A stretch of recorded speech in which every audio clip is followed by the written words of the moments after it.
वैशेषिक सूत्र 3-2-4 और न्याय सूत्र 1-10 में बतलाए हुए लिंग आत्मा के धर्म नहीं है और न इनका आत्मा के साथ समवाय संबंध है। यह आत्मा का शरीर के साथ अस्तित्व बतलाने के लिए केवल चिन्ह मात्र है। जैसे राम के मकान को निर्देश करने के लिए यह कहा जाए, जिस मकान में आम का वृक्ष है वही राम का मकान है।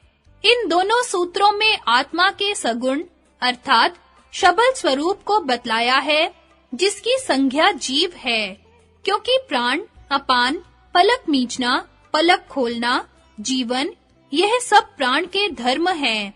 मन की गति मन का धर्म है, इंद्रियों का विकार इंद्रियों का धर्म है, इच्छा, द्वेष, दुख, सुख, प्रयत्न और ज्ञान बुद्धि के धर्म हैं।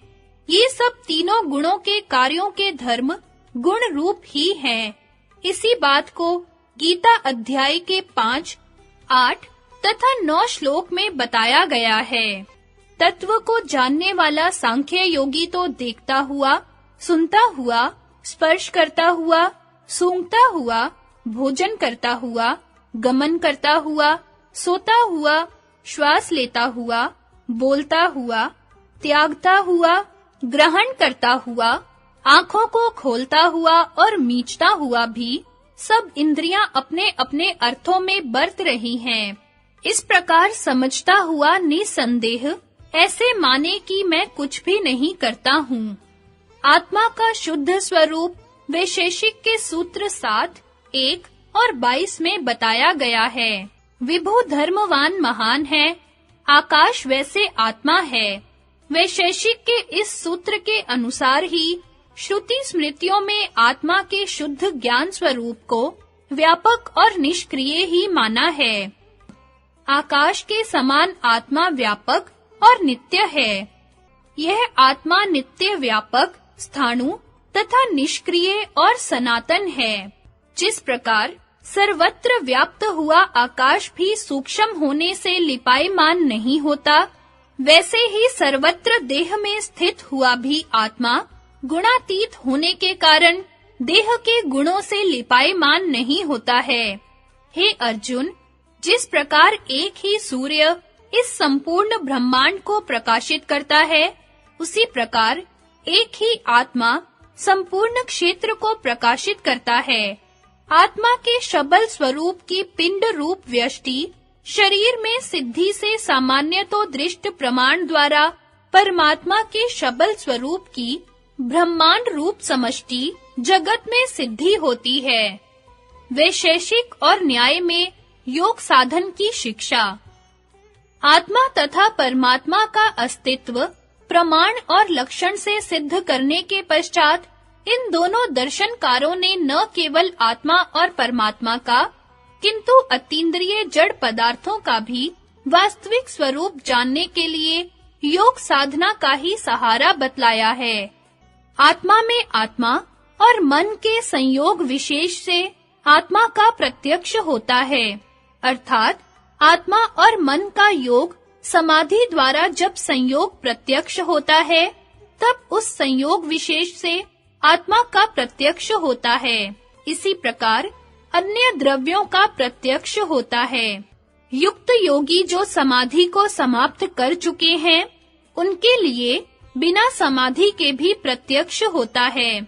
उनमें संवेद होने से कर्म गुणों में युक्त और युंजान दोनों प्रकार के योगियों को भी प्रत्यक्ष होता है। आत्मा में संवेद होने से आत्मा के गुणों का प्रत्यक्ष होता है। समाधि विशेष के अभ्यास से तत्व ज्ञान उत्पन्न होता है। वन, गुहा और नदी तीर आदि स्थानों में योगाभ्यास का उपदेश किया जाता है और मोक्ष में उसका इंद्रिय और अर्थ के आश्रयभूत शरीर का अभाव होता है। उस मोक्ष के लिए यम और नियमों से तथा अभ्यास विधि के उपायों द्वारा योग से आत्मा का संस्कार करना चाहिए, अर्थात योग के प्रतिबंधक मल विक्षेप और अवतरण को हटाना चाहिए। चौथा प्रकरण सांख्य और योग दर्शन। सांख्य और योग भारतवर्ष की प्राचीन प्रसिद्ध वैदिक तथा वेदांत फिलॉसफी है, जिसने सारे भूमंडल के विद्वानों को विस्मित कर दिया है। परमात्मा के निर्गुण शुद्ध स्वरूप का वर्णन उपनिषदों में विस्तार पूर्वक किया गया है, इसलिए उपनिषदों को वेदांत कहते हैं। ज्ञान का अंत अर्थात जिसके जानने के पश्चात कुछ जानना शेष न रहे। योग और सांख्य में उसके जानने के साधन विशेष रूप से बतलाए गए हैं, इसलिए सांख्य और योग ही प्राचीन वेदांत फिलॉसफी है। नित्यों का नित्य, चेतनों का चेतन जो अकेला ही बहुतों की कामनाओं को पूरा करता है, उस देव को जो कारण है और जो सांख्य और योग द्वारा ही जाना जा सकता है, जानकर सारी फांसों से छूट जाता है। वेदांत के विज्ञान का उद्देश्य जिन्होंने ठीक-ठीक निश्चय कर लिया है और जो यति जन संन्यास और योग से शुद्ध अंतःकरण वाले हैं, वे लोग सबसे उत्तम अमृत को भोगते हुए मरने के समय ब्रह्मलोकों में स्वतंत्र हो जाते हैं। सांख्य के समान और कोई दूसरा ज्ञान नहीं है और योग के समान और कोई दूसरा बल नहीं है। हे राम, चित्त का नाश करने के लिए केवल 2 निष्ठाएं बतलाई गई हैं, योग और सांख्य। योग चित्त वृत्ति निरोध से प्राप्त किया जाता है और सांख्य सम्यक ज्ञान से। किसी-किसी के लिए योग कठिन होता है और किसी-किसी को सांख्य। इस कारण परम शिव ने योग और सांख्य दोनों ही को मार्ग बतलाया है।